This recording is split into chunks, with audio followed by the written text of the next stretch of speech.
Good morning class.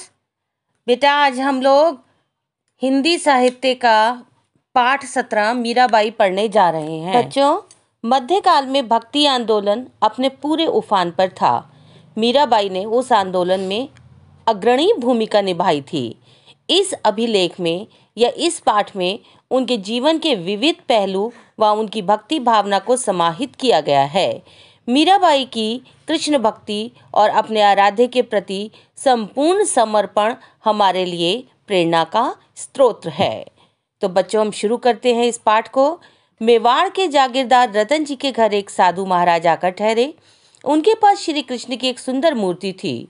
रत्न जी की पुत्री को वह मूर्ति बहुत पसंद आई। उन्होंने साधु से मूर्ति मांगी, पर साधु ने मना कर दिया।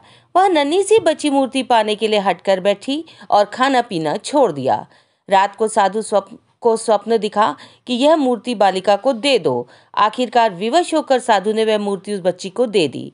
मूर्ति को पाकर वह बच्ची बहुत प्रसन्न हुई और श्री कृष्ण की अनन्य भक्त बन गई। बड़ी होकर यही बच्ची मीराबाई की श्रेष्ठ उपासिका के रूप में प्रसिद्ध हुई। मीराबाई का जन्म 1498 में राजस्थान में हुआ था। मीराबाई मेवाड़ के रतन सिंह राठौर की एकमात्र कन्या थी। बचपन में ही मीराबाई की माता की मृत्यु हो गई थी, अतः मीरा का पालन पोषण उनके दादा रावदूदा जी ने किया। रावदूदा जी एक वैष्णव भक्त थे।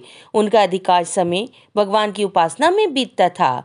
मीरा पर अपने दादा के विचारों और क्रियाओं का प्रभाव पड़ा और यहीं से उनमें भक्ति भावना जागृत हुई। मीरा का विवाह चित्तौड़ के राणा सांगा के ज्येष्ठ पुत्र महाराज कुंवर सिंह भोजराज से हुआ। दोनों सुखी जीवन बिताने लगे। वे सदा पति की सेवा में लगी रहती। विवाह के बाद भी उनकी उपासना में कमी नहीं आई। मीरा की भक्ति से इनके पति भी प्रसन्न रहते थे। दुर्भाग्यवश विवाह के केवल 10 वर्ष बाद ही इनके पति का स्वर्गवास हो गया। इससे मीराबाई के जीवन में बड़ा परिवर्तन आया। पति की मृत्यु के बाद वे श्री कृष्ण की पूजा और आराधना में लीन रहने लगी। इनकी भक्ति की चर्चा सुनकर दूर दूर से साधु संत इनके दर्शन के लिए आने लगे। भजन गाते हुए कभी कभी ये भक्ति में भाव विवल होकर नाचने लगती। संतों की मंडली भी इनके साथ भक्ति भाव में डूबकर नाचने लगती। मीराबाई के ससुराल वालों को यह बात पसंद नहीं थी। मीराबाई की सास नंद उदा को उनका रहन सहन पहले से ही अच्छा नहीं लगता था। वे मीरा से द्वेष रखते थे। पति की मृत्यु के बाद उनके छोटे भाई राणा विक्रम सिंह ने मीराबाई को तरह तरह से कष्ट दिए, परंतु परिवार ने जितना अधिक विरोध किया, मीरा का श्री कृष्ण के प्रति उतना ही लगाव बढ़ता गया। मीरा के एक पद से ऐसा आभास होता है कि उन्होंने जान से मारने के लिए विष भी दिया गया, परंतु उस विष का प्रभाव उन पर ना हुआ। विष का प्याला राणा जी भेजियो, पीवत मीरा हासी रे, मैं तो अपने नारायण की आप ही हो गई दासी रे। मीरा बहुत ही निर्भीक महिला थी। रूढ़िवादी राज परिवार की वधू होने के बावजूद उन्होंने अपनी भक्ति और आदर्शों के लिए गलत परंपराओं को तोड़ा। वे परिवार वालों के दुर्व्यवहार से दुखी होकर वृंदावन के बाद द्वारिका चली गई।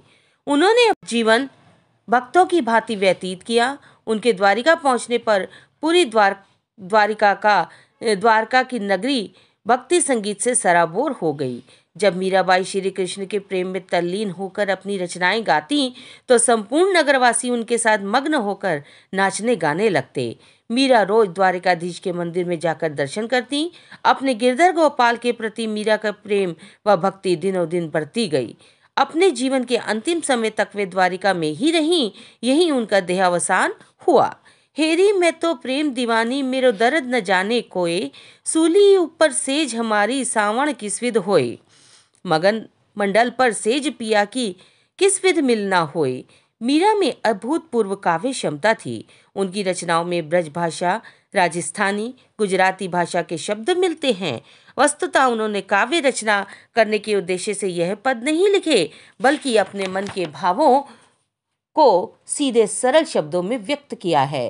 कहते हैं जो बात हृदय से निकलती है वह हृदय पर सीधा प्रभाव डालती है। यही कारण था कि मीरा के पदों ने जन जन को प्रभावित किया और उनके पद हर एक की जुबान पर चढ़ गए। उनके जीवन काल में ही उनकी प्रसिद्धि दूर दूर तक फैल गई। मीराबाई ने उस समय किसी संप्रदाय से संबंध नहीं रखा, बल्कि अपनी निजी साधना को ही प्रधानता दी। मीरा की उपासना माधुर्य भाव की थी। उनके पद पढ़कर ऐसा प्रतीत होता है कि वे श्री कृष्ण को पति रूप में पूजती थीं। उनका एक बहुत ही प्रसिद्ध पद है, मेरो तो गिरधर गोपाल दूसरो न कोय, जाके सिर मोर मुकुट मेरो पति सोए। उनकी कविताएं भगवान कृष्ण के प्रति अनन्य प्रेम का उद्गार हैं।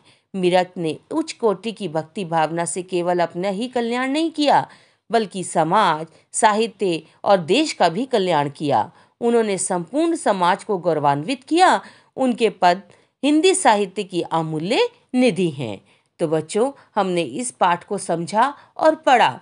मैं उम्मीद करती हूँ कि आपको ये पाठ बहुत अच्छे से समझ में आ गया होगा। Thank you class.